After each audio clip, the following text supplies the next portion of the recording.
Holy name of God. Um, so this week, I think this book of Zephaniah I was about to share probably a month ago, and due to various reasons, it got delayed. Even today, also, I was not fully prepared. So I was reading this book, this prophetical book, for more than a month, and after multiple times rereading also, I was not able to complete whole. Um, so by God's grace, we'll start today, and just we will see um, like just a overview partial, and then a few verses from chapter 1, and then if Lord willing, I'll continue uh, in the upcoming weeks. Okay, so let me just make it as a full screen here so that. Okay, brother, can you make me as a co-host so that I can share? Yes, yes. Yes, yes. Okay, thank you.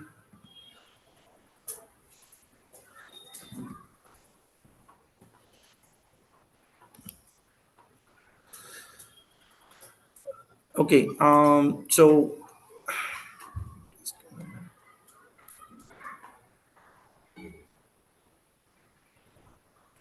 okay, I'll be switching here and there in the presentation. Okay, I think I need to give me a minute. Okay, here, yeah.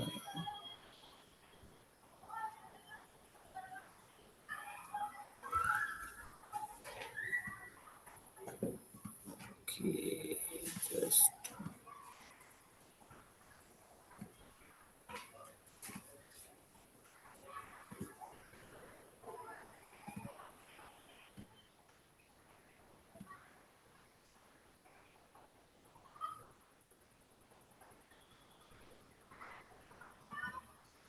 can you all see my screen? Okay, I think in TV it is not coming.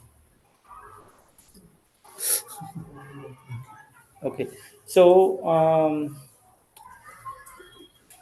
in the presentation, probably I'll just move few slides here and there. Uh, so this title, basically, it is from the author name. It is derived from the prophet Zephaniah, and so one thing that you can find his genealogy of Zephaniah in verse chapter 1, verse 1. I'll read. It says, "The word of the Lord which came to Zephaniah, son of Cushi." So there is no doubt the word of the Lord was spoken to Zephaniah. Okay, and okay, so Zephaniah, here it talks about the genealogy of Zephaniah, which is unique about this book. Okay, so you will not find this in any other prophets.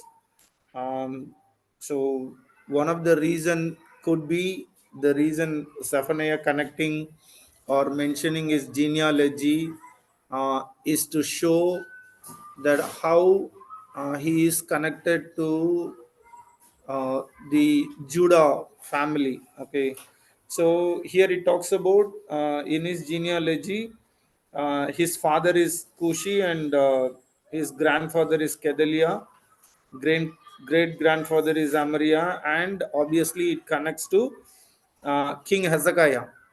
Okay, so in few versions, it might be mentioned differently, but in the ESV and NASB, it is mentioned as King Hezekiah.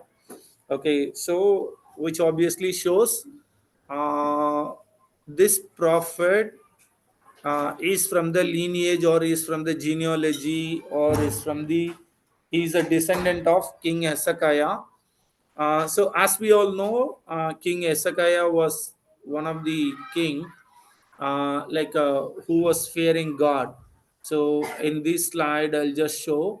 Okay, King Hezekiah, you can find here. Okay, so King Hezekiah was a God-fearing servant, and then later Hezekiah, his son Manasseh, came in rule, and then his son Ammon, and then the King Josiah was there. Okay, so this is the genealogy about the King Hezekiah's family. Prophet Zephaniah. Okay, Prophet Zephaniah is connected to King Hezekiah. Okay, so this is what we need to understand.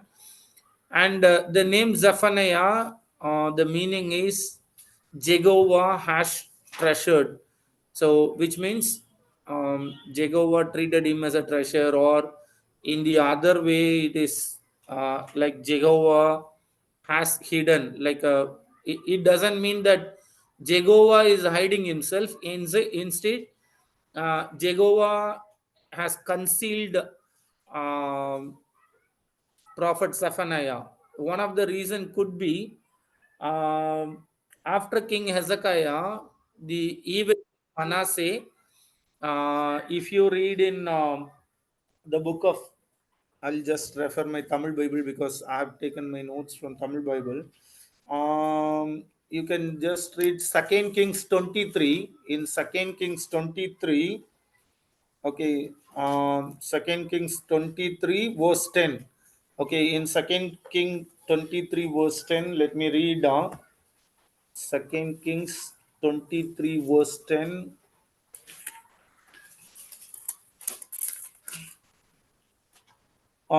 He also defiled Tophet, which is in the valley of the son of Eno, that no man might make his son or his daughter pass through the fire of Molech. Okay. Oh, sorry. Did I make the right reference?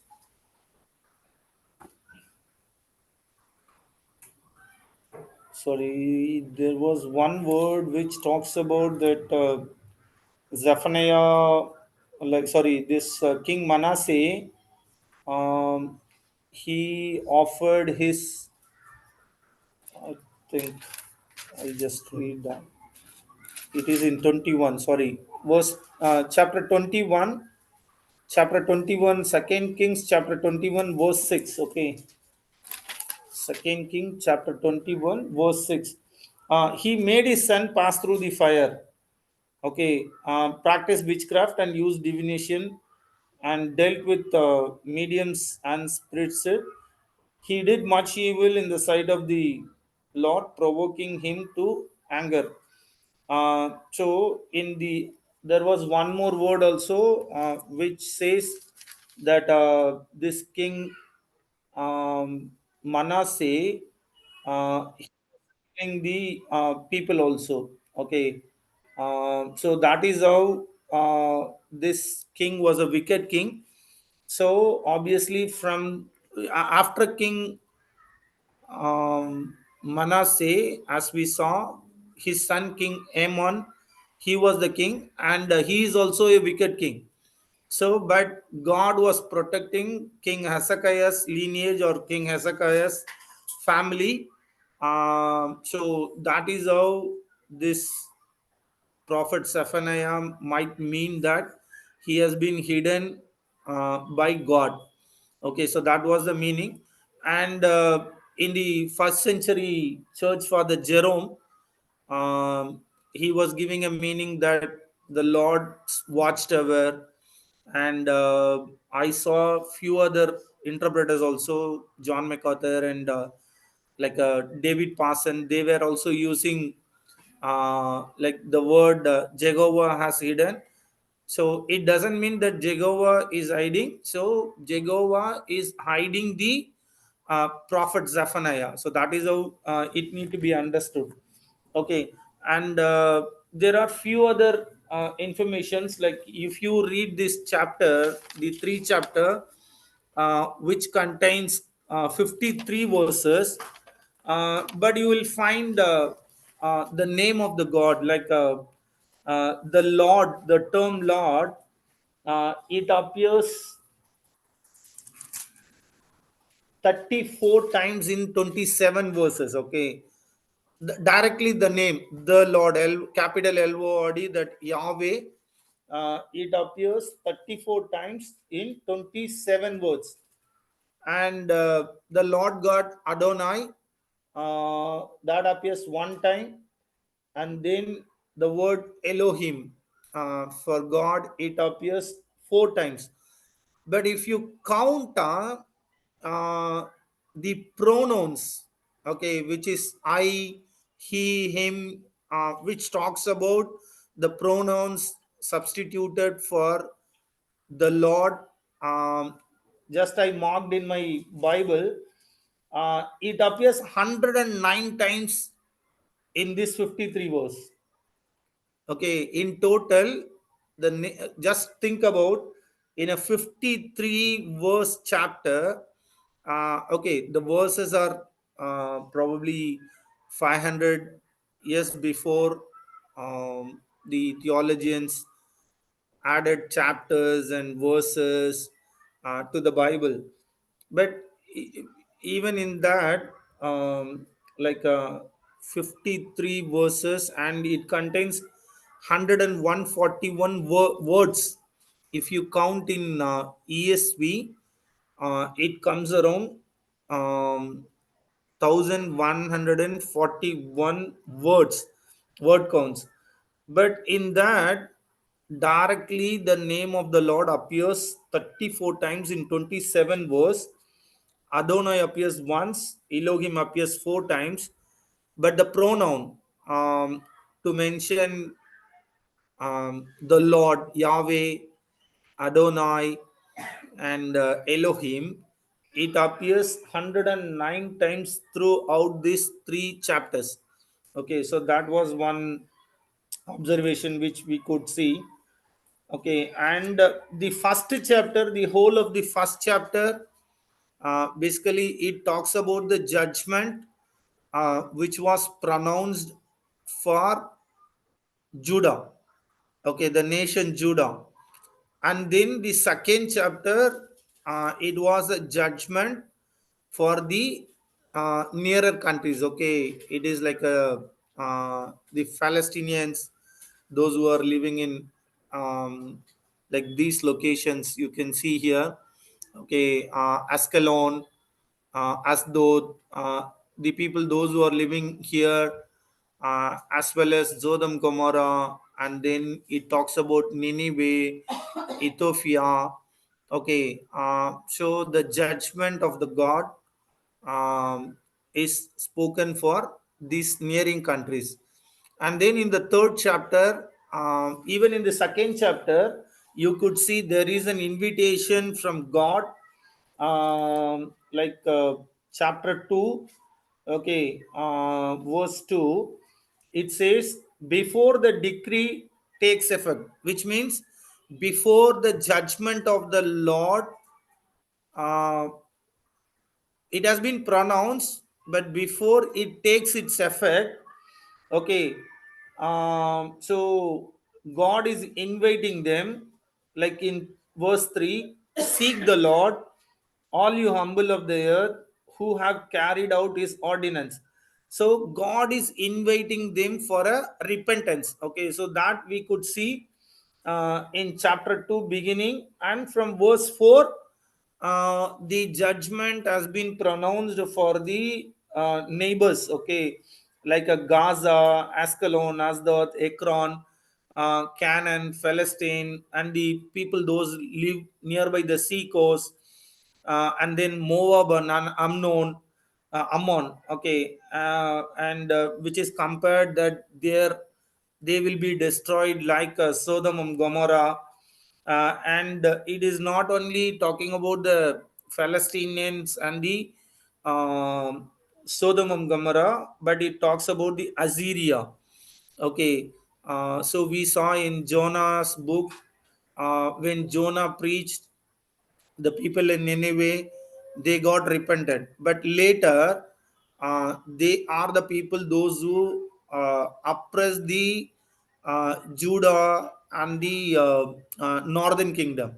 Okay, so and the God's judgment was pronounced on the Assyrians also, and it talks about in verse 15, like the pride of Assyria. Assyria was saying that I am, and there is no one besides me. So, which is only the qualified person in this universe or in this world is only the God, Yahweh, or the incarnated God. Because when Jesus came in this world, he was using I am, so that which we can see in John, the book of the Gospel book of John. Okay, so this I am phrase, uh, when God uses, it cannot be treated as a God is kind of a like a humanly way. We cannot say, see, God is pride. No, because God is worthy, and he can use the term I am, because it represents the revelation which was given to Moses in the book of Exodus. Also, when God was talking to him, God was revealing himself as Yahweh or Jehovah, which means I am that I am. I am the existing one. I am the present. So, this term only God can use, but in any way, the Assyrian king, because he conquered all the nations, okay, because of his pride he was using it, but God was pronouncing his judgment on Nineveh also, which during the period of, I'll just show one more, I have one more slide. So here you can see, like when Zephaniah was talking or prophesying, the same time Nahum, he is also prophesying. Okay, so even here also you can see, okay, in this slide, like when Zephaniah was prophesying, okay, which you can see Nahum was also prophesying, which was in the period of the King Josiah. Okay, so God was pronouncing his judgment on the neighboring countries. And in chapter 3, from verse 5, it is talking about the Lord which who lives in the midst of Jerusalem or Judah. Okay, the characters of God has been spoken, and then in this chapter, like God was using that how he will restore the Judah. Okay, so we'll go back to chapter 1 to understand the prophetical book of Zephaniah. Obviously, it is better to refer uh, the Josiah's rule, which was in Second Kings 22, verse 1 to Second Kings chapter 23 up to 30. Okay, so during the kingdom, when Josiah was being ordained as a king, when he was like 8 years. Okay, so at that time, Zephaniah, uh, because he being closely associated with the royal family, he knows that the reason why, like we saw, his genealogy is mentioned. So he knows after his great grandfather Hezekiah's kingdom, how Manasseh ruined, like how he departed from the way that King David or King Hezekiah followed their God.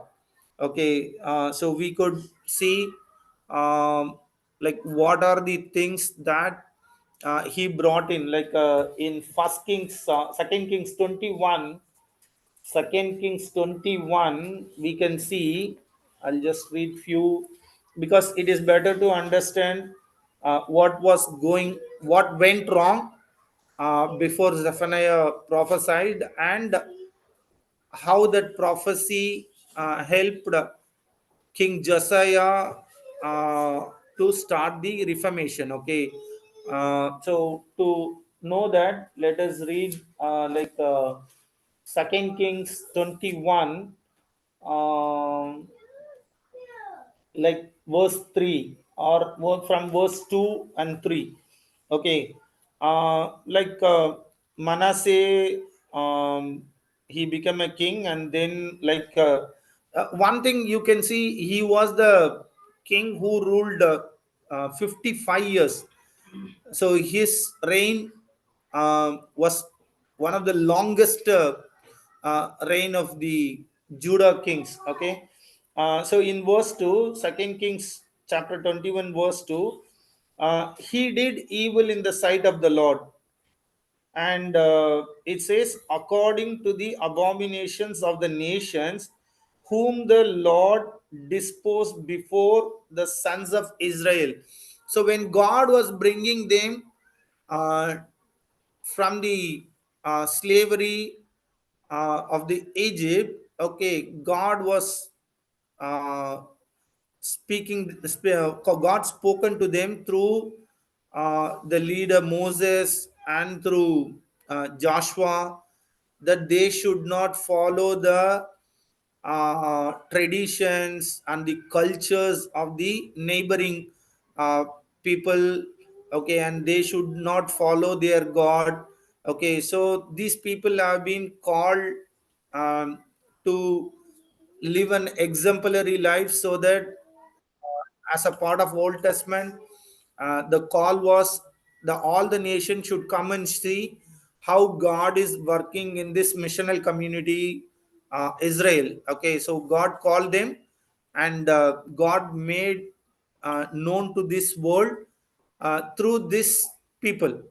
Okay, but even though, like King Hezekiah, his father was pleasing to God. Okay, but in before his death, when God has granted him additional 15 years for King Hezekiah, he has revealed his treasury. Okay, so in those things he has made a mistake. Okay, but after knowing all these things, that how his father was pleased to live the which was pleasing life to God, but Manasseh, he did a evil. Okay, and then in verse 3, it says, for he rebuilt the high places which Hezekiah his father has destroyed. Okay, because after King David, because from the period of Solomon itself, okay, Solomon has built altars for the that we can see. Just give me a minute.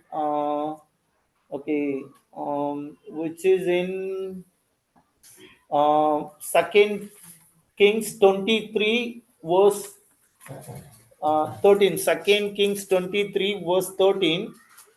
So which we could found the high places which were before Jerusalem, which were on the right of the mountain of destruction, which Solomon, the king of Israel, has built for Astaroth, the abomination of the Sidonians, and for the Chemosh, the abomination of Moab. So, after King David's rule finished, okay, so there was a backsliding in the Judah.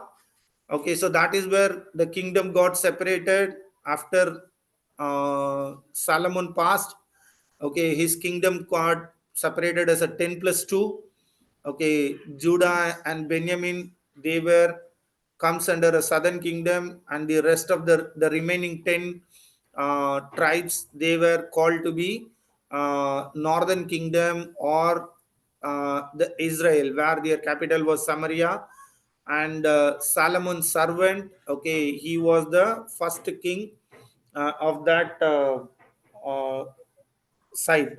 Okay, so that is where, Manasseh, he was an evil king. Okay, and then You also find, like we saw, that Manasseh offered his son, okay, as a offering, which we read in verse 6. And then in chapter 21, verse 5, verse 5, it says, for he built altars for all the host of heaven in the two courts of the house of the Lord. It is not like a King Manasseh built something which is outside the temple of the Lord. Instead, whatever he did, the wicked things, he made it happen inside the temple of the Lord. Okay, so that we can see. And then in verse 7 also, okay, verse 7, okay. Um, okay, but God was talking to King Manasseh. Okay, so that we could understand. Okay, so now let's go to the book of Zephaniah. In book of Zephaniah, verse 2 says, I will completely remove all things from the face of the earth, declares the Lord.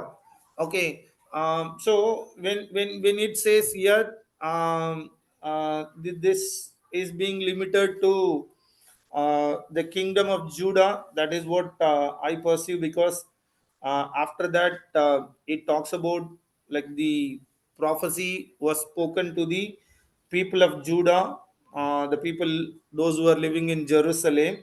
Okay, so that is how we can interpret that. And then from verse 3, okay, you just see, like, how the curse or the judgment of God being pronounced. It says, I will remove man and beast.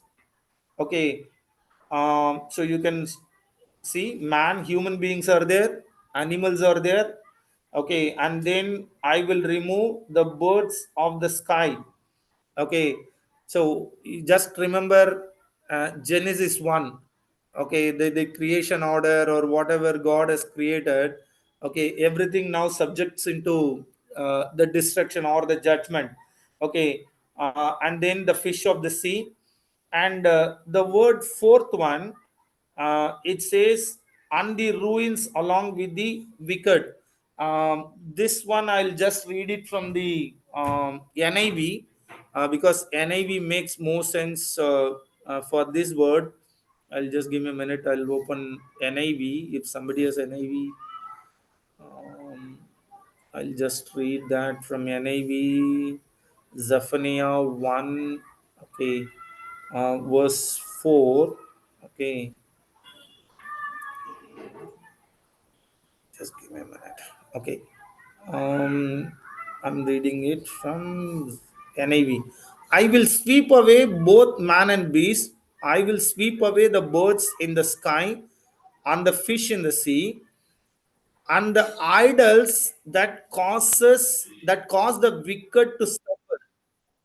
So God is talking about, through Zephaniah, to the people of Judah, that when the judgment of God comes, what He will do is, He will sweep the man and beast. He will sweep birds of the sky, fishes in the sea, and then specifically God talks about, and the idols that cause the wicked to stumble. Okay, when I destroy all mankind of the on the face of the earth, declares the Lord. So this we could see, like, how this has been accomplished during the period of King Josiah. To read that, let us go back to the Second Kings. Okay, Second Kings 23. Okay, so various activities that King Josiah is doing. Okay, so we can read it from verse 4. Okay, verse 4. So then the king commanded Hilkiah. So Hilkiah is the high priest. Josiah being the, like, uh, at the age of 8. Okay, he became the king. Okay, so the chief priest or the high priest who was Hilkiah, he was basically helping. Okay, so he said, then the king commanded Hilkiah, the high priest, and the priest of the second order and the doorkeepers to bring out of the temple of the Lord. So from the Lord's temple, he is asking the high priest to bring out all the vessels that were made for Baal, for Asherah, and for all the host of heaven. So you can read parallelly in Zephaniah, in the verse 4 itself. Okay, in the 3 we read that the ruins along the wicked, and in the 4 it talks about, in Zephaniah 1:4, I will stretch out my hands against Judah and against the inhabitants of Jerusalem, and I will cut off the remnant of Baal from this place, and the names of the idolatrous priests along with the priests. Okay, so how God is doing, that is what. And then in verse 5 it talks about, and those who bow down on the housetops to the host of heaven, and those who bow down and swear to the Lord, and yet swear by the Milcom. So the people, they were having a practice of syncretism, which means they worship the Lord Yahweh, at the same time they worship the other god. Okay, so this god Milcom is the Molech. It is a god of Ammonites. Okay, the word Milcom means great king. Okay, so we'll go back to Second Kings chapter 23. How God has used Zephaniah's prophecy to be accomplished through King Josiah. That is what we are reading. Okay, so in 23:4, okay, the command was to the Hilkiah high priest to bring the vessels that were made for Baal, for Asherah, and for all the host of heaven, and he burned them outside Jerusalem in the fields of Kidron. Okay, and carried their ashes to Bethel. Okay, just see how the prophetical word of Zephaniah has triggered or motivated King Josiah in performing the work of God. Okay, just God is reminding his people. And then in verse 5, okay, in verse 5 it talks, he did away with the idolatrous priestess. So which we could see in Zephaniah chapter 1 verse 4, it talks about, and the names of the idolater priests along with the priestess. Okay, like the priestess of Lord and the priest of Baal. Okay, the other gods, they got mixed. Okay, so in verse 5 of Second Kings 23, King Josiah was, he is did away with the idolater priest whom the king of Judah had appointed to burn incense in the high places in the cities of Judah. It is not that somebody has appointed it. Okay, King Manasseh, his great grandfather, okay, he did that mistake. Okay, so he made the other people, when he installed or when he built the altars, okay, he made other people as a priest. Okay, and also those who burn incense to Baal. Okay, uh, unto the sun, unto the moon, unto the constellation, unto all the host of heaven. So how God is using King Josiah. Just think about the age of 16. Okay, becoming a king at 8 and king at when after completing his 8 years, when God spoke through the prophets. Okay, so we saw there are plenty of kings, even at their matured age they have been like a killed. Conspiracies were made against them and they have been killed. But when God was working through Josiah, Okay, so how even uh, uh, like volatile, or he's easy to be killed, but how God is working through, that is what we need to see. Okay, and then in verse 6 again, second Kings verse 23 verse 6, he brought out the Asherah from the house of the Lord. So that is what I was surprised. Even after reading multiple times, I didn't notice it. Yesterday, when I was rereading, like it was not that the temple of God is left out and the other places were made, but this wicked king Manasseh, he did everything inside the house of the Lord. Okay, and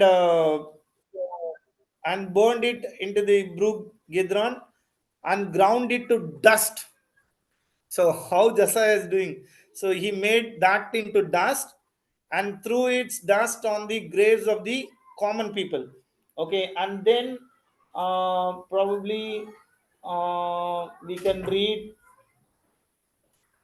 in verse 10. Okay, how he was stopping that the king Manasseh offered his kids, but King Josiah, he's stopping it. Okay, in verse 10, that's what I read mistakenly in the first time.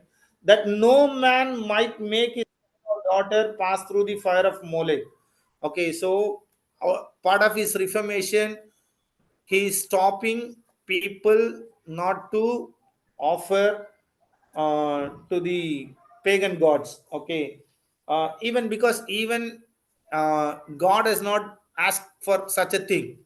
Okay, what Jephthah did, it was Jephthah's knowledge to the oracles of God or to the law of the God, it was less. Okay, so that we need to understand. Okay, and then verse uh, 11. Okay, in verse 11 of second Kings 23, he did away with the horses which the king of Judah had given to the sun at the entrance of the house of the Lord by the chamber of Nathan Malek the official, which was in the presence, and he burned the chariots of the sun with fire. Okay, and then in verse 11, verse 12, it talks about the altars which were on the roof, the upper chamber of the Ahaz, which the king of Judah had made, and the altars which Manasseh has made in the two courts of the house of the Lord. The king broke down and he smashed them there and threw their dust into the brook Kidron.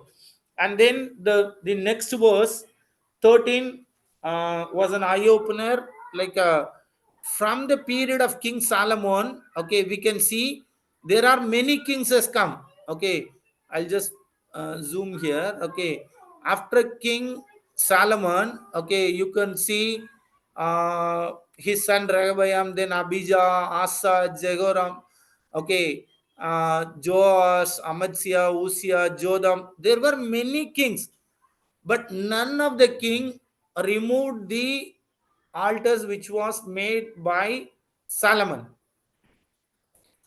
But God was working through King Josiah, which was prophesied by Zephaniah, is coming true. Like in verse 13, the high places which were before Jerusalem, which were on the right of the mount of destruction, which Solomon, the king of Israel, had built for Ashtaroth, the abomination of Sidonians, and for Chemosh, the abomination of Moab, and for the Milcom, the abomination of the sons of Ammon, the king defiled.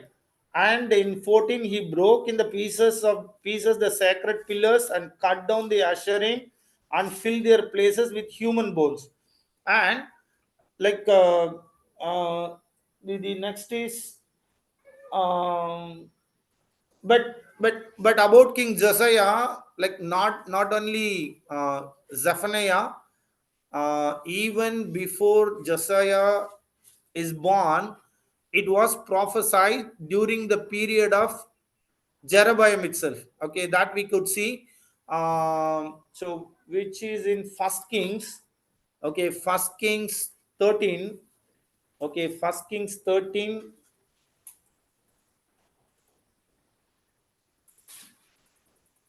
Give me a minute. Let me just turn my Tamil Bible.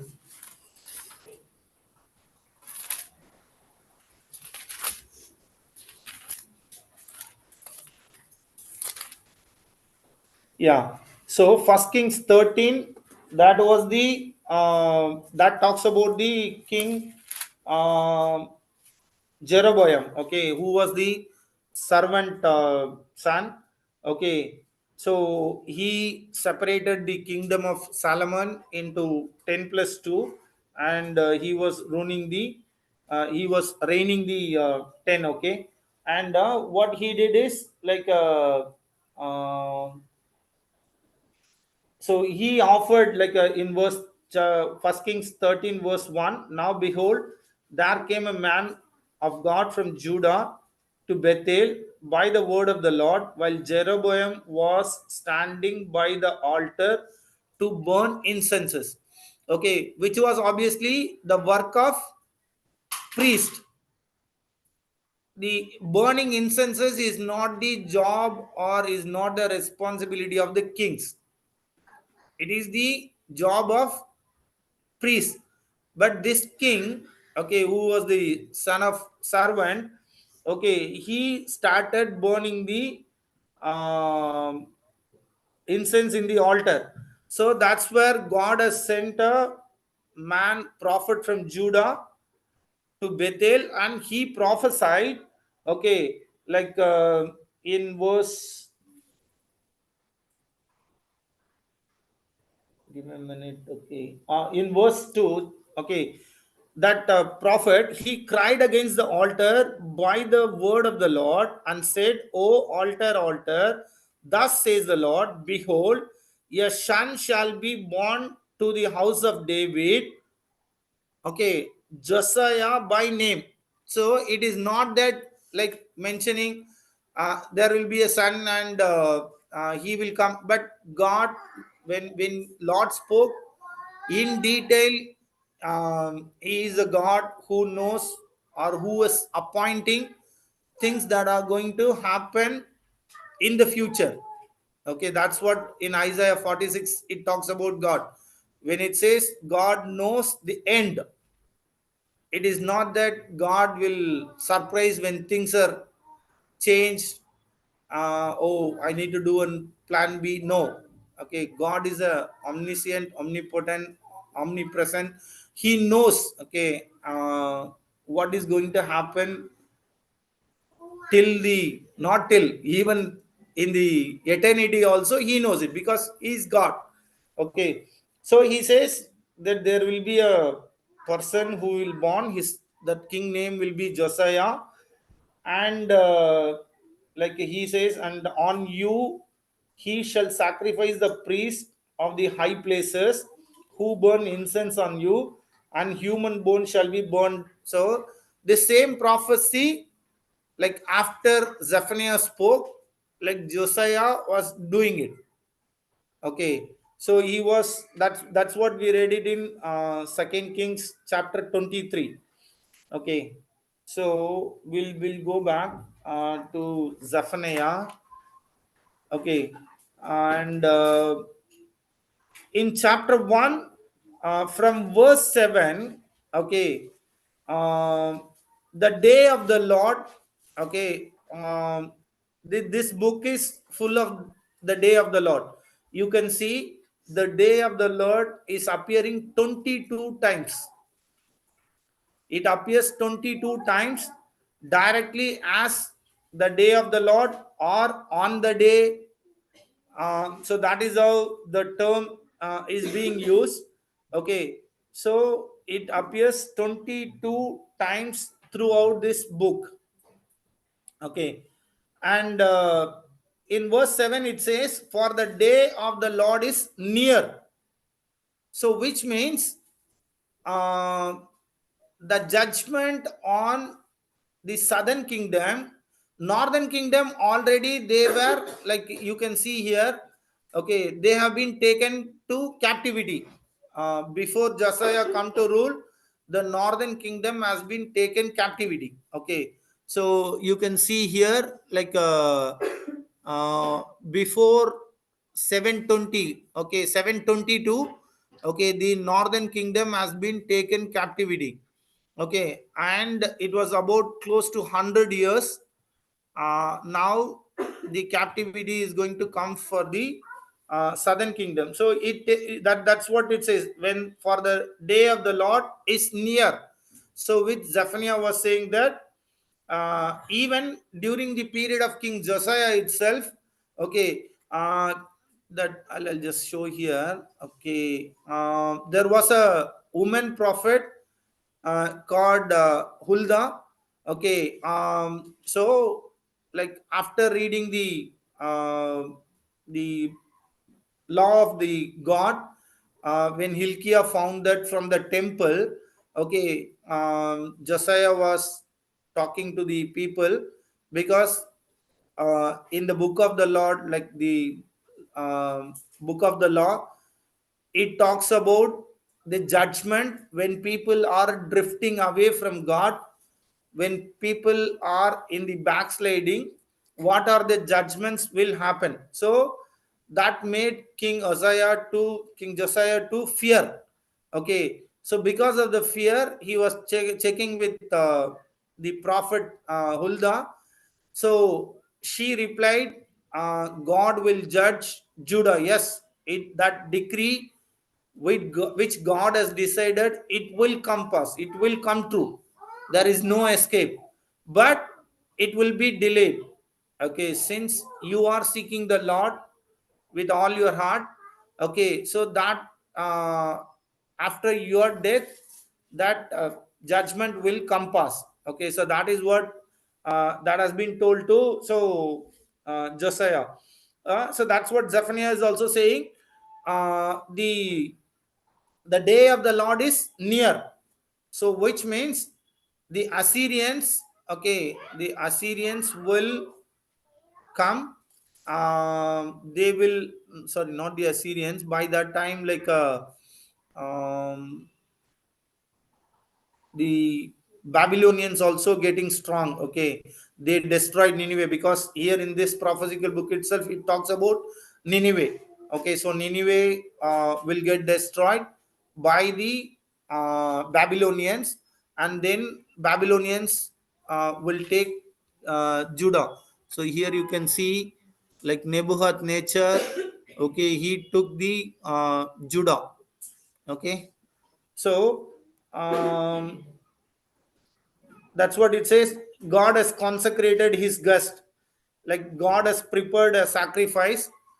So the sacrifice is, Judah is going to be sacrificed. Okay, Judah is going to be judged. The judgment has to come pass, and to do that, he has consecrated his guest, which means God has appointed who is going to captive, or who is going to oppress Judah. Okay, so that we'll see later. And okay, the other things that I want to talk about is, I need to go through the day of the Lord. Okay, probably I've taken few notes. Just give me a minute.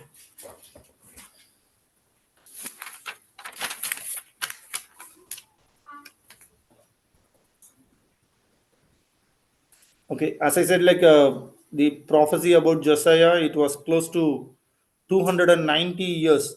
Okay, before he was born, it was foretold that King Josiah will born. Okay, and then um, okay, um, in Second Kings 23:7 also there was uh, one sin which we can find. Second Kings 23:7.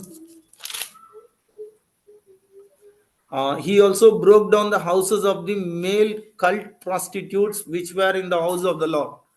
Just see what Manasseh did. not only like a woman, even at that time itself, the sin of adultery, okay, it was there, even in the period of Sodom Gomorrah, because that's why God is comparing in Zephaniah that God will destroy like uh, the Sodom Gomorrah. You can see which comes in chapter 2 verse 9. Therefore, as I live, declares the Lord of hosts, the God of Israel, surely Moab will be like Sodom. So those people were nearby, and okay, so this sin of adultery is found in the house of the Lord. Okay, so that is how it has been corrupted during the period of Manasseh. Okay, so going back to um, chapter 1. Okay, um,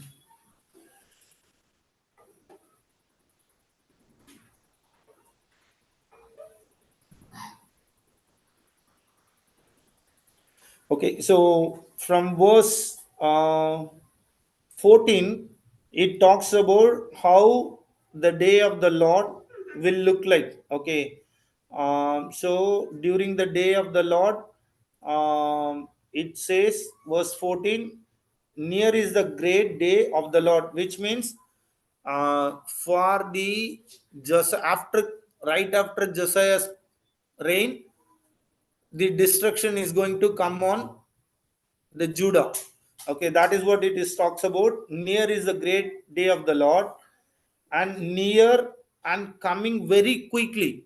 So the judgment of the God, it is coming very quickly, and it says, "Listen, the day of the Lord, and in it warrior cries out bitterly." Okay, it is not that the strong people will escape. You can find one verse which in verse 18. Okay, chapter Zephaniah chapter 1 verse 18.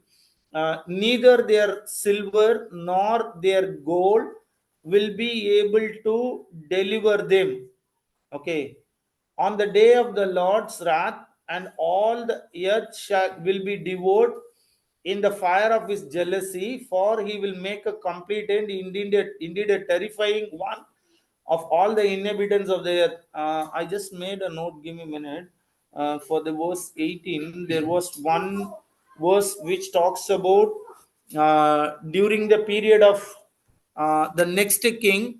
Okay, after Josiah, his son Jehoshaphat was the king at that time. Okay, he was offering the gold and silvers, but the king didn't listen to him. Just give me a minute. I made a note. It is in Second Chronicles 33, or no, no, I'm just taking. Give me a minute.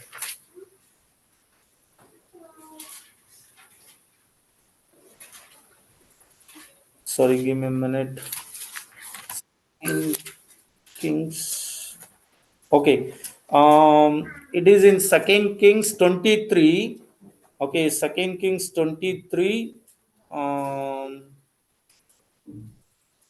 verse 33 onwards. Okay, verse 33 onwards. Second Kings 23, verse 23 onwards. I'll just read Second Kings 23, verse 33 onwards. Okay. Okay. Pharaoh Necho imprisoned him at Rifla in the land of Hamad, that he might not reign in Jerusalem. Okay, so it is talking about like Jehoshaphat. You can find that in verse 30. Verse 30, later part, it says, then the people of the land took Jehoshaphat, the son of Josiah, and anointed him and made him king in the place of his father. Okay, in verse 32, like he also did evil in the sight of the Lord according to all that his fathers has done. Okay, after right after King Josiah, again Judah went back to his betrayal. Okay, and then like in verse 33, Pharaoh, because even King Josiah was got killed by the Egyptian king Pharaoh. Basically, the king Pharaoh, he was supposed to fight with the Assyrians, Nineveh. Okay, to go there, obviously he has to pass through, because here you can see Egypt is here. Okay, from Egypt, if they have to go to Nineveh, okay, they have to pass through Israel. Okay, so the Pharaoh, he asked to Josiah that I will not disturb you because my enemy is Assyria, because Assyria was the mightier king at that time. Okay, so he want to meet them, but Josiah said no. Okay, then he fall into the trap, then he got killed. Okay, so that is where it says Pharaoh Necho imprisoned him in Rifla. It talks about his son Jehoshaphat, okay, in the land of Ahmad, that he might not reign in Jerusalem. And he imposed on the land a fine of 100 talents of silver and a talent of gold. Okay, and then Pharaoh Necho made Eliakim the son of Josiah king in the place of Josiah his father, and changed his name into Jehoiakim. But he took Jehoshaphat away and brought him to Egypt, and he died there. Okay, but in 35, okay, the one who was made by Pharaoh as a king, so Jehoiakim gave the silver and gold to Pharaoh. He gave the silver and gold, but he taxed the land in order to give the money at the command of Pharaoh. He exacted the silver and gold from the people of the land, each according to his valuation, to give Pharaoh Necho. Okay, but still, uh, but that didn't help him. Okay, in the later chapters, if you read, even after, like, they give the gold and silver, that didn't help him. So that is what Zephaniah was prophesying, that your gold and silvers are not going to help you when the judgment, when the day of the Lord is coming upon you, which is nearer. Even in like we know in First Peter also, okay, in the New Testament, kind of a similar thing that Peter was talking, that we have not been saved, like First Peter 1:18. Okay, knowing that you are not redeemed with perishable things like silver or gold from your futile way of life inherited from your forefathers, but with the precious blood as of a lamb, unblemished and spotless, the blood of Christ. Okay, so in New Testament also, like, we are not being saved because of the gold and silver, unless God protects, okay, unless God saves, we cannot be saved on our own. Okay, in Romans also, in Romans um, 3 also, we can find that Christ was our propitiation. Okay, so that is different. But why I'm saying is, when the wrath of the God, when the wrath of the Lord reveal, okay, nothing can save us. Only thing that can protect, or then only thing that save us, is the blood that has been shed on the cross. That is what Romans 3, if you read Romans 3, okay, Romans 3, it talks about, like, verse, okay, verse 21.